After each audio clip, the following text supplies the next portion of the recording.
السلام علیکم دوستو، میں شاہ عبدالرحیم پیغامی پرواز چینل پہ آپ لوگوں کا ایک بار پھر سے خیر مقدم ہے۔ کچھ پرانی یادیں اور کچھ باتیں اس کھنڈرات میں بیٹھے ہوئے یاد آ گئیں، کچھ بچپن کی بیتی ہوئی باتیں، کچھ درس جو حاصل کیا تھا اس کی یادیں، اس کے جھروکے سے میں ایک واقعہ ایک کہانی بتا رہا ہوں۔ میرے ایک درسی کتاب میں ایک کہانی تھی جس میں ایک بزرگ کی کہانی تھی جس سے تحریر کیا گیا تھا۔ اس بزرگ کی کہانی، ان کا نام جو ہے پورا طور پہ تحریر نہیں تھا، جس میں ان کا نام صرف بخاری طور پہ تحریر تھا۔ ان کا جو تعلیم حاصل کرنے اور مطالعہ کرنے کا شوق تھا، اس کے لیے ان کی ماں نے انہیں دوسری طرف سفر کرنے کے لیے بھیجا۔ جس سفر کے دوران ان کو ان کی ماں کی طرف سے کچھ پیسے دیے گئے تھے چھپا کے رکھنے کے لیے، اور وہ اس طرف سے چلے تھے تعلیم حاصل کرنے کے لیے۔ جب وہ کشتی میں بیٹھے اور وہ کشتی چل پڑی، تو وہ کشتی چلتے چلتے کچھ دور جانے کے بعد اس میں ایک چور بھی شامل تھا جو بیٹھا ہوا تھا۔ جب اسے خبر لگی کہ اس بچے کے پاس کچھ پیسے ہیں، اس نے ان سے پوچھا بھی، اور انہوں نے بتایا بھی کہ میرے پاس کچھ پیسے ہیں، لیکن انہوں نے اپنے پیسوں کو چھپا کے رکھے تھے۔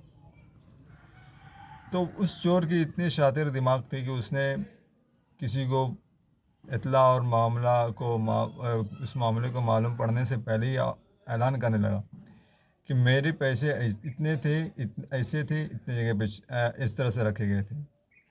اب وہ کم عمر، کم سن، اب ان کے سامنے یہ چیز پھیلائی جانے لگی۔ اس پھیلانے کے بعد ان کے ذہن میں یہ چیز گھر کر آئی کہ کیوں نہ یہ تو میری چیز ہے، میں اسے بہا دوں۔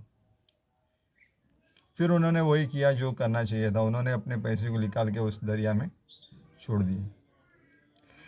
جب پورے کشتی پہ ڈھونڈنا شروع کیا گیا، تو اس طرح سے کوئی بھی پیسے کی ذخیرہ یا جو چیزیں میسر نہیں ہوئی اور نہ ملی۔ تو بعد میں یہ بات سمجھ میں آئی کہ یہ تو جھوٹ افواہ تھی یا پھر ایسا تھا ہی نہیں۔ تو اس چور کو یہ بات سمجھ میں آئی، یہ تو چیز ایسی تھی اور اس جگہ پہ رکھی گئی تھی، یہ یہاں پہ تھی تو گئی کہاں؟ تو اس نے جو ہے وہ جا کر کے اس بچے سے وہ بخاری سے پوچھا کہ وہ پیسے گئے کہاں؟ انہوں نے کہا میرے تھے، میں نے دریا میں ڈال دیا۔ اور وہ کیا تھے کہ آگے چل کے دین کا یہ تعلیم حاصل کر کے دین پھیلانا چاہتے تھے۔ تو انہیں بہت غصہ آیا، اس چور کو غصہ آیا کہ انہوں نے ایسا کیا، لیکن انہوں نے اپنے اس ذہن و دماغ کو استعمال کرتے ہوئے اس پیسے کو دریا میں چھوڑ دیے، تاکہ بچپن میں اگر ان کے اوپر چور کا جو الزام لگے تو آگے چل کے ان کی تعلیم جو ہے یہ اس طرح سے نہ پھیلائی جائے کہ یہ چور تھے۔ تو یہ اس چیز کو دماغ بولتے ہیں نا، انہوں نے پہلے ہی اپنے آپ کو بچانے کی پوری کوشش کی، جس کے بعد سے انہوں نے اپنے تعلیم کو پھیلانا شروع کیا۔ یہ ایک اہم درس تھا جسے میں نے اپنے زندگی میں پڑھا تھا بچپن میں، اس چیز کو میں نے آپ لوگوں کے ساتھ شیئر کیا۔ امید ہے کہ آپ لوگوں کو یہ کہانی پسند آئی ہوگی۔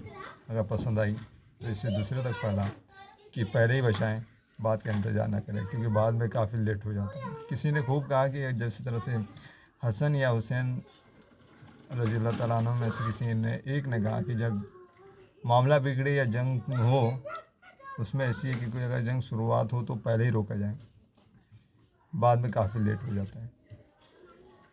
یہ بات صاف طور پہ بیان کی گئی تھی۔ تو یہ چیز تھی جو کہانی میں نے آپ لوگوں کے سامنے بیان کیا، اور امید ہے کہ آپ لوگوں کو پسند آئے۔ بہت بہت شکریہ۔ چینل کو اگر پسند آئے کہانی تو سبسکرائب، لائک، شیئر ضرور کریں۔